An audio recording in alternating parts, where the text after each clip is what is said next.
What if I told you I could look at your riding boots and tell if you have a bad riding habit? Don't believe me? Well, stick around after the break and I'll show you how.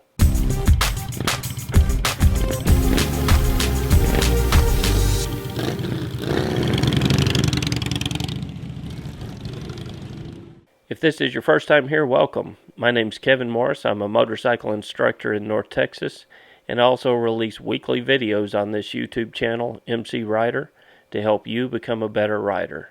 MCrider is supported by our friends on Patreon who make a monthly donation to help keep the lights on here and to help keep bringing these weekly training videos to you.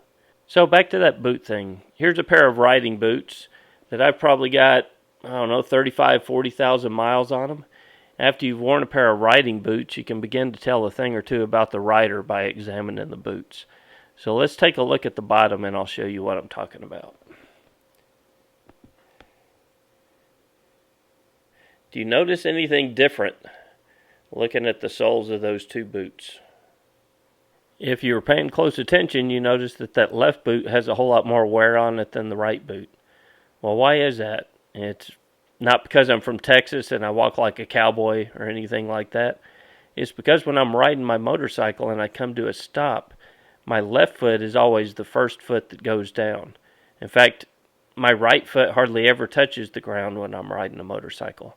I pull up to a stoplight, left foot goes down first, right foot stays up on the peg. But why is that important? What difference does it make what foot goes down first? Well, I put my left foot down first so that I can use the front and rear brake all the way through the stop. That may seem like a small thing, but let me tell you why it's important.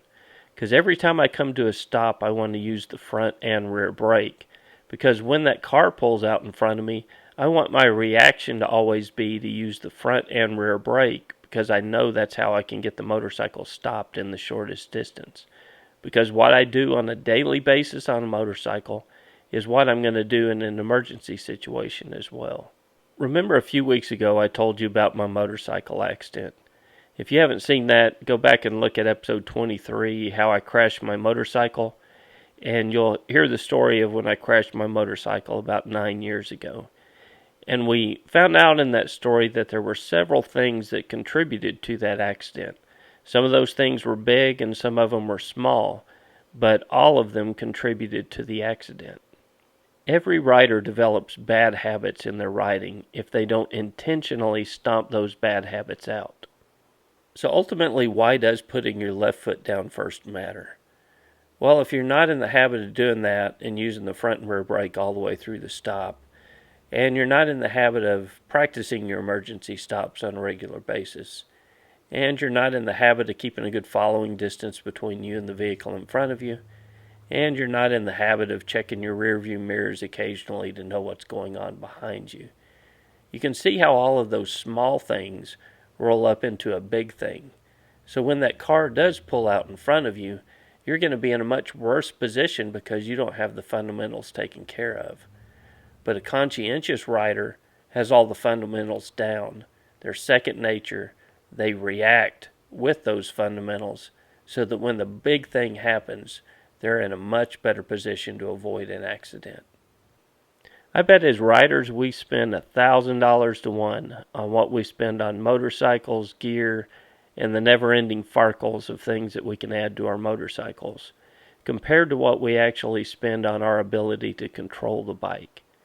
This year I want to challenge you to invest in yourself. You can start investing in yourself by subscribing to this channel, but you can also take a riding course in your area. Even if the only thing that you can find in your area is a basic riding class, you'll be surprised at how much you can learn by taking it for a second or third time, or in some cases taking it for the first time. So this year, invest in yourself. And if you like what we're doing here at MCrider, invest in us on Patreon. A few dollars a month makes a huge difference in our ability to continue to bring this training to you guys. Till next week, guys, this is Kevin with MCrider, and we'll see you on the road.